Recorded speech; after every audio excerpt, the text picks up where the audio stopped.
Hi guys, my name is David and welcome back to my channel. Some of you may be aware that I am a big horror fan. I love all types of horror and all different sub-genres of the horror genre. But there is one kind of sub-genre that I don't really talk about much on my channel. I talk about it from time to time, but not as much as I would like to. And that is extreme horror. Now, I read a book by a author called Ralph James White. I knew about this author and I was just searching. I mean, this was a while ago. I was searching on eBay for his books, and one copy came up of a novel called Succulent Prey. I read it and I really enjoyed it.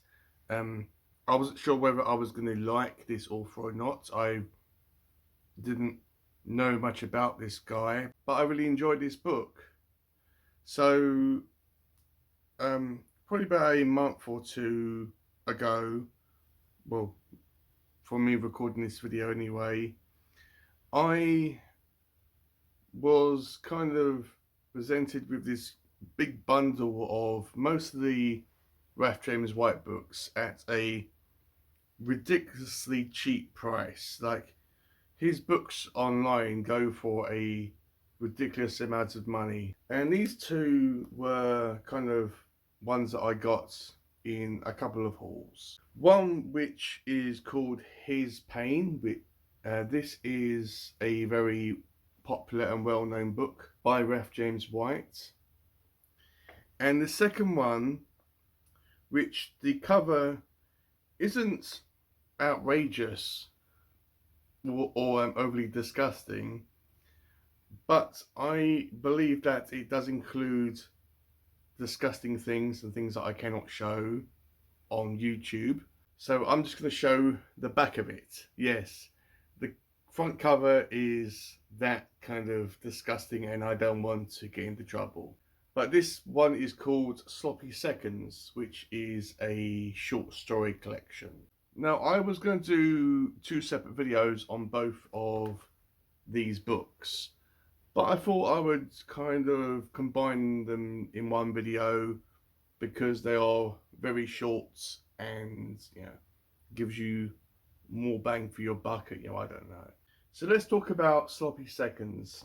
Now this one has five short stories in it plus a bonus story from Raf, and these stories were um, stories which he came up with for a horror convention called the Gross Out, which focused a kind of a competition called the Gross Out Contest. Where, as far as I can really figure out, is that it's a event where authors are given 5 minutes to go up in front of a large crowd and make up a really disgusting story to win a prize.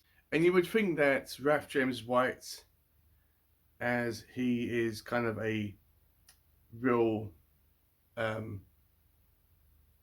standout author in this subgenre, that he would be winning every single one of these competitions. But you would be surprised that all of these stories, four of them he got second place and one he got fourth place. So all the stories in here he never got, like the grand prize or the first place position. Now I won't say exactly what the stories are in this are about, but I will say they aren't for the um, people that are very queasy or for the faint of heart. There is a disclaimer here: not suitable for children, and bath bag not included. So I wanted to challenge the bath bag um, kind of statement there. I wasn't physically sick while reading this, but it did make me, you know, kind of retch a little bit and made me want to, puke. I don't know. She made me disgusted, and A lot of the stories in this, they are kind of talking about all these bodily fluids and organs and body parts that I didn't know what they were. So I was thinking, okay, I don't know what that is, but should I Google it and find out? And I thought, nope, nope. I will just leave it as, at that. I may not even be able to pronounce it, but I'll just leave it as it is, as I do not want to know what this liquid or this pus material leaking out from this body actually is.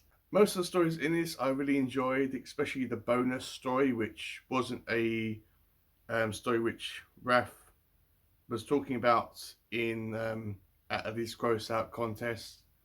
The bonus story in this, which is a revenge story called Hurting Him. Now that one is very, very extreme.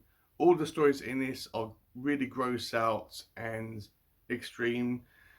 I wouldn't really classify this as overly offensive, but if you are a sensitive butterfly, then I would. I mean, what are you doing reading Raph Gems? Right, if you are very very sensitive about all these trigger warnings, but it's but all the stories in this aren't really what I classify as offensive. They're just really disgusting and gross out.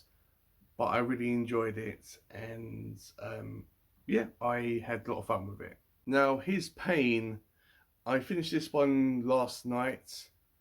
It took me 2 days to read it. It is 80 pages long, and it is about a young boy, about 17 years of age, and we are introduced to him when he is born to up until that time in his life.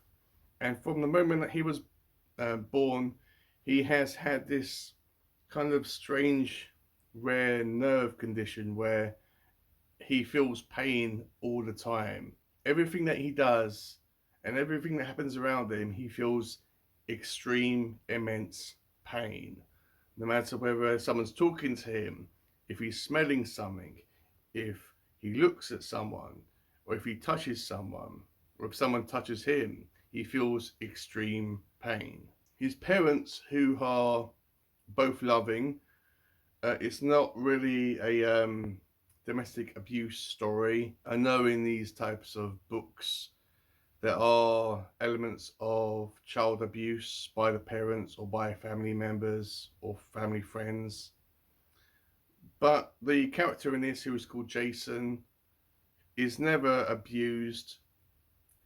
In fact, his parents are trying their damn best to accept this and to love their son, but they want to try to kind of be a proper family to him. His mother is always wanting to kind of be a mother figure to her son, and to do the basic things, like reading a bedtime story and hug him and nurture him and be a loving parent to him. His dad is kind of the same, but he's at the kind of at the end of his rope. He doesn't know what to do. He's depressed all the time. He's sulking all the time. He wants to be a good father, but he doesn't know what to do. He feels like trapped in a corner. Now, Jason, because of this condition that he has been put in a room where it's basically a padded cell with no windows. There are all this padding on the ceilings and walls. There is no light in the room, and all the windows have been blacked out. And in the center of the room, there is this latex bag, which is it's described as being a body bag that is hanging from the ceiling, which Jason climbs into, and he has this tube which he puts into his mouth, and he zips himself up, and he's basically his sleeping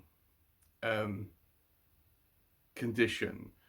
I thought that this was kind of a symbolic item as to represent the baby being inside the womb, like that being protected from, I mean, by its mother being, I mean, being protective of the baby while it's still safe, inside her stomach. And one day, Jason's mother sees this man who has learned to overcome extreme pain after this accident that he got himself into, and through all this treatment, which he doesn't go into detail whatsoever in this TV advertisement, but he says that he overcame this pain. And when Jason's mother sees this, she gets extremely excited and thinking, okay, there's a light at the end of the tunnel for my son. There's a possible cure for him. And she contacts this individual. This individual comes to Jason's house. I won't say exactly what this man does, but he does some questionable things to Jason to try to convince Jason to embrace his pain and to translate it into a pleasurable sensation for him. So he wants him to kind of convert, oh, this hurts, to, okay, this hurts, but it's kind of nice, it's kind of, that's probably the best way for me to actually describe it. And yes, the doctor does some very questionable things, and the parents and the reader, well, myself anyway, I was thinking about, okay, is this man for real? Is he kind of stringing his family along to give them false hope? Like, is he taking advantage of this whole situation? Even though he never asks for money, all he asks for is a place to stay within Jason's house, a meal, and their hospitality. This was a very good book. The first half was a kind of okay, but the second half was real extreme. So if you read this and you are at the 40-page mark, about halfway, and you're thinking, okay, this is kind of nice. I mean, this isn't extreme at all. Trust me, guys, at the end, that's when it gets batshit insane and disgusting. And yeah, with that said, is this my favourite Ralph James White book that I've read? It is up there. This is my second favourite book out of the three that I've read. Succulent Prey, that remains the top position for me for this author. But I've got a whole box full of his books, probably about 6 or 7 of them, and I can't wait to go through them throughout this year and, see what else this author has to offer, because I love this author's writing style. If you have any suggestions about where I should go next with Ralph James White, please comment down below. I want to say that my experience with reading Ralph's writing style is that, oh yeah, I've also read his poetry collection called If You Died Tomorrow I Would Eat Your Corpse, or something along them lines. I find that his writing style, he's a very romantic person at heart. And because I am a romantic at heart as well, I find that that's kind of that connection I have with his writing style and his imagination and his storytelling. But like the lyrics to one of Elton John's songs, I want love, but a different kind of love. That is what Ralph brings to the table. His romance stories aren't just all, sunshine and daisies. It's not even with live people. But that core of love and obsession and affection is there at the core root of what he's trying to get across. Yes, these stories are, I won't say offensive, but they are horrible, disgusting, horrific. Now, why would I kind of enjoy reading stuff like this? I think it's because writers, whether they are, I mean, especially horror writers, I think that they kind of don't want to touch this subject matter because, well, one, they want to get their books into, shops and these extreme horror writers will never ever be in, you know, Barnes and Nobles or Foyles or Waterstones or any other bookshop, whether they are a chain bookshop or an independent bookshop, and they want to kind of have their book reaching out to as many people as possible. But with extreme authors, well, with Raph, um, is but with Raph's writing style and books, I feel that he isn't afraid to kind of write whatever he wants to write. I mean, it's like these extreme horror writers, they aren't afraid to kind of write what they perceive the world to be and what they have in their minds, and to kind of push the boundaries. And I think that makes it more exciting to read something that kind of does this and makes it really horrific and gory and makes you question what you're reading, the subject matter, makes you question the characters and their motivations, and makes you even ask the question about what's going to happen in the end, because these books are kind of like a roller coaster. You go onto a roller coaster because there's that danger that you could possibly get injured or killed. That's why we go on to roller coasters, because it gives us that sense of danger and it excites us. That is what I get from reading extreme horror writers and these types of books. So yeah, I think that's all I have to really say. Hopefully I've done these books justice. Let me know, have you read these two books? I know people probably would have read this one more than Sloppy Seconds, but let me know once again, have you read anything else by Raph James White? Have you got any recommendations for any other extreme horror writers, or any other recommendations for any other extreme horror books that you think that I would enjoy? And I can't wait to kind of go on this journey with Raph James White, as I want to read all the other books I've got by him and see what else he has to offer. So that's been my video on these two Raph James White books that I've read. I also want to mention as well that I have seen interviews with Raph James White, and you would think that he would be some sort of like weirdo, or you know, what kind of person would write these books. He's got to be a terrible human being.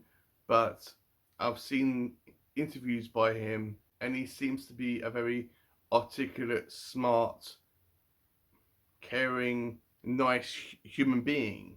Yes, he was a former kickboxer and martial artist, and I'm sure he kicked a lot of ass, you know, in the past.